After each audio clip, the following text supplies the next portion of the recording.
पूरे हरियाणा में इस वक्त बरवाला कांग्रेस और भारतीय जनता पार्टी दोनों के लिए हॉट सीट बनी हुई है, क्योंकि यहां से इन दोनों पार्टियों की तरफ से सबसे ज्यादा दावेदार अपनी टिकट की दावेदारी जता रहे हैं। भारतीय जनता पार्टी की तरफ से टिकट के दावेदारों में एक और नाम जुड़ गया है। राजकीय महाविद्यालय बरवाला और महिला राजकीय महाविद्यालय हिसार से सेवानिवृत्त हुए प्राचार्य डॉक्टर रमेश आर्य ने बरवाला विधानसभा क्षेत्र से चुनाव में भाजपा की टिकट पर अपनी दावेदारी जताई है। बता दें कि डॉक्टर रमेश आर्य लंबे समय से समाज सेवा के कार्य कर रहे हैं। उन्होंने जन जागरण अभियान चलाकर मृत्यु भोज जैसी कुप्रथा को समाप्त करने के लिए गाँव में दौरे किए हैं। उन्होंने गरीब कन्याओं के विवाह और छात्राओं की शिक्षा तथा जरूरतमंद विद्यार्थियों को किताबें तथा आर्थिक सहायता देने में भी अहम योगदान दिया है। डॉक्टर रमेश आर्य ने 31 अगस्त को ही अपने प्राचार्य पद से सेवानिवृत्ति ली है। ऐच्छिक सेवानिवृत्ति लेकर डॉक्टर रमेश आर्य ने राजनीति में उतरने का निर्णय लिया है। डॉक्टर रमेश आर्य भारतीय विकास परिषद वीर शाखा हिसार के सचिव, प्रदेश अध्यक्ष, राष्ट्रीय प्रजापति महासभा, vice president Sahaj Yoga trust, vice president professor Parmanand charitable trust, founder president global education research and welfare society और कई अन्य समाज सेवी संस्थाओं से जुड़कर समाज हित के कार्यों में संलग्न है।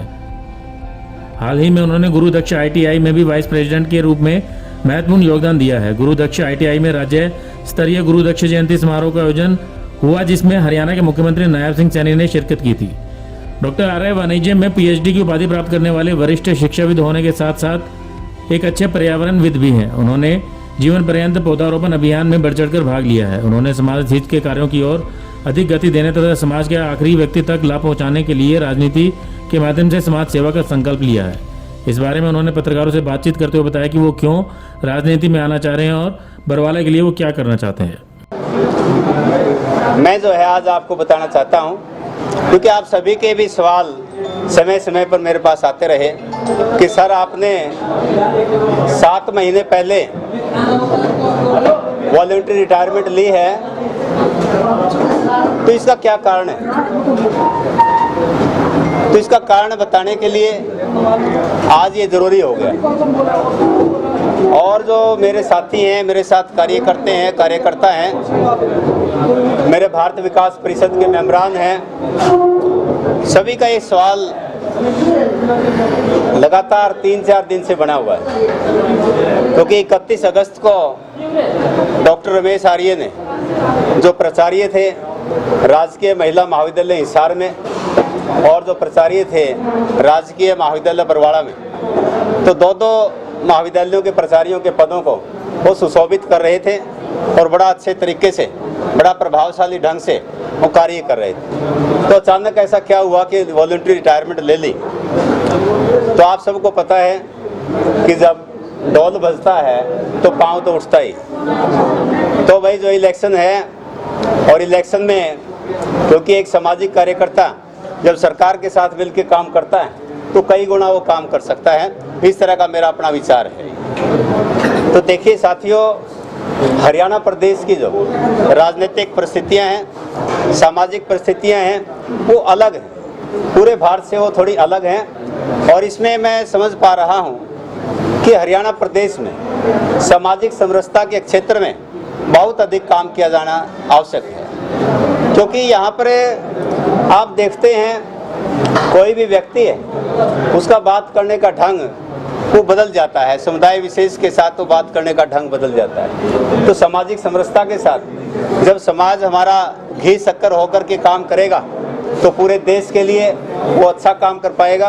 पूरे देश के हित में, पूरे देश के विकास के लिए वो अच्छा काम करेगा। तो इसके साथ साथ क्या है कि शिक्षा और स्वास्थ्य के क्षेत्र में बहुत ज़्यादा काम करने की आवश्यकता है। बेशक से काम हो रहा है, मैं मानता हूँ।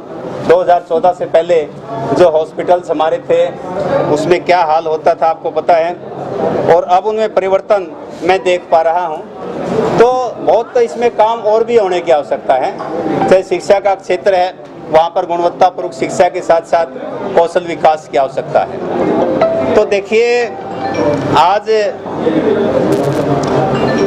जो हमारा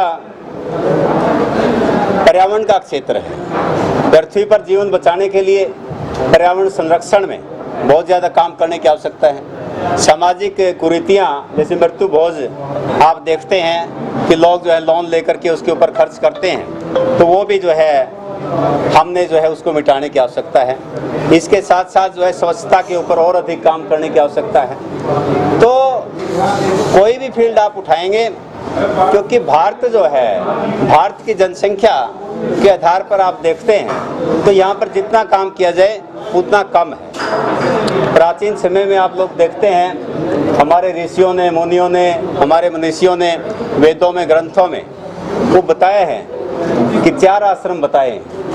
एक बताया ब्रह्मचार्य आश्रम, दूसरा है गृहस्थ आश्रम, तीसरा वानप्रस्थ आश्रम और चौथा है अपना संन्यास आश्रम। तो वानप्रस्थ आश्रम है 50 की उम्र में शुरू हो जाता है और वो सामाजिक सेवा का क्षेत्र है, यानी कि 50 से 75 तक व्यक्ति को समाज को समर्पित भाव से काम करना चाहिए, return back to the society. तो इस तरह का मेरा विचार है। तो इसी विचार के तहत मैं समझता हूँ कि जो भारतीय जनता पार्टी आज वो अंतिम व्यक्ति की आवश्यकताओं को ध्यान में रख करके आगे बढ़ रही है, उसके लिए काम कर रही है। तो जब हम सरकार में होते हैं या एक बड़े संगठन के साथ जुड़े होते हैं, वैसे मैं पहले भी जुड़ा हुआ हूँ, भारत विकास परिषद एक बहुत बड़ा संगठन है, आप लोग देखते हैं। तो जब बीजेपी से हम जुड़ेंगे तो एक बड़े स्केल पर कार्यकर्ता होंगे। मैं भी एक कार्यकर्ता के रूप में, एक निष्ठावान सिपाही के रूप में कार्य करूँगा। तो आप देखते हैं कि चौधरी नायब सिंह सैनी ने जब से कार्यभार संभाला है तो तब से ही आप लोग देखते हैं डेली बेसिस के ऊपर एक से एक जो है प्रभावशाली निर्णय जो है चौधरी नायब सिंह सैनी जी ले रहे हैं। मैं एक न्यूज़ में सुन रहा था कि 56 दिनों में 128 निर्णय लिए, चाहे वो गरीब शेड्यूल कास्ट बच्चों के बारे में, उनके आर्थिक सहायता के लिए हो, 1,11,000 रुपये की घोषणा उन्होंने की, 90% से ऊपर की, चाहे बिना खर्ची पर्ची के नौकरियां देने की बात हो। तो कोई भी निर्णय आप देखिए, एक से एक बढ़कर निर्णय है। MSP की आप बात करेंगे, 2,000 रुपये पर एकड़ की बात करेंगे। किसानों के भलाई में जो निर्णय लिए, ऐसे पहले किसी गवर्नमेंट ने नहीं लिए। 2014 से पहले आप देखते थे 1.5 रुपया, 2 रुपया और 3 रुपए के चेक आते थे किसानों के खाते में, और देखकर उस चेक को ना फेंकते थे और देखकर जो आंखों में आंसू आ जाते थे। देखिए, समाज के दर्द को मैं समझता हूँ। अगर किसी व्यक्ति के एक आंख में आंसू आता तो दूसरा आंसू मेरी आंख में आएगा। तो इस तरह का विचार लेकर के मैं पूरे समाज के लिए एक समर्पित भाव से, एक जज्बात के साथ, एक जज्बे के साथ मैं उनके साथ काम करूँगा। चाहे वो छोटे कार्य हो, बड़े कार्य हो, उनके साथ खड़ा होकर काम करूँगा।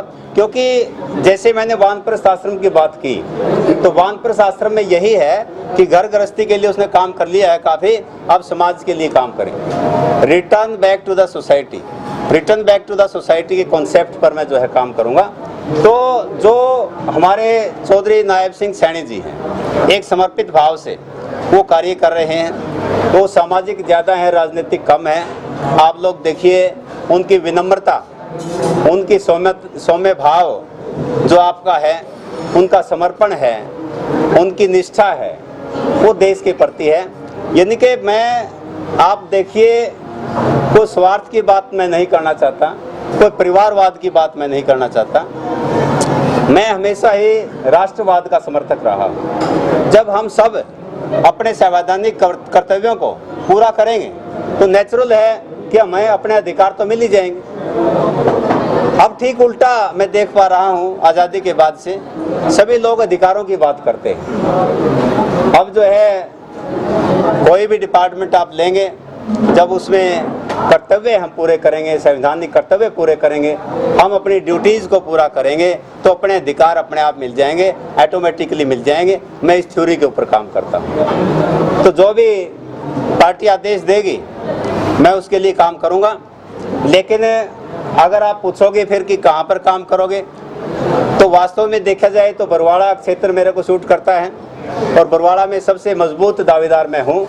आज के दिन मेरे बराबर का कोई कैंडिडेट भारतीय जनता पार्टी में नहीं है, क्योंकि मैंने जो काम किया है उसका मुझे पता है, समाज को पता है। तो इसलिए बाकी पार्टी जो भी निर्णय लेगी, जिस भी पद के बारे में जो भी जिम्मेवारी देगी, मैं वही करूँगा।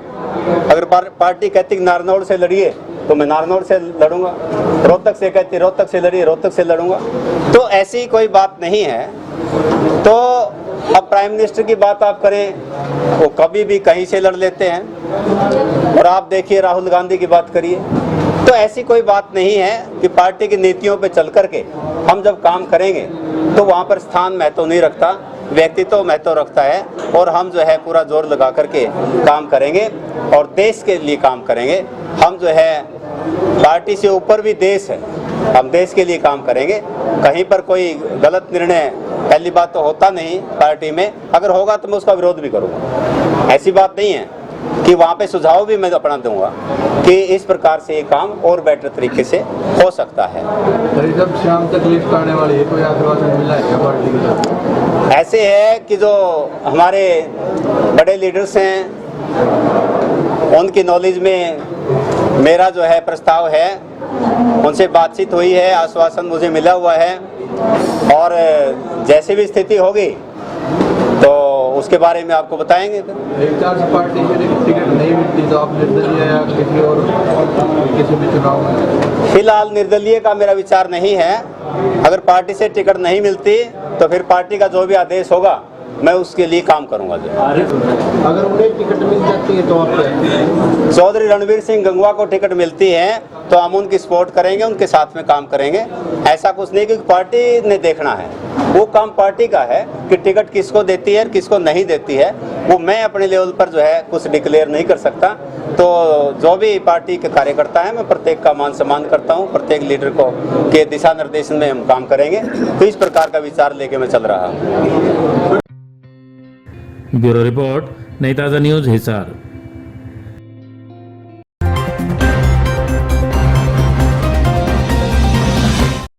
लेटेस्ट वीडियोस के लिए सब्सक्राइब करें हमारा चैनल नई ताज़ा न्यूज़ और दबाएं बेल आइकॉन ताकि आप मिस ना करें कोई भी अपडेट।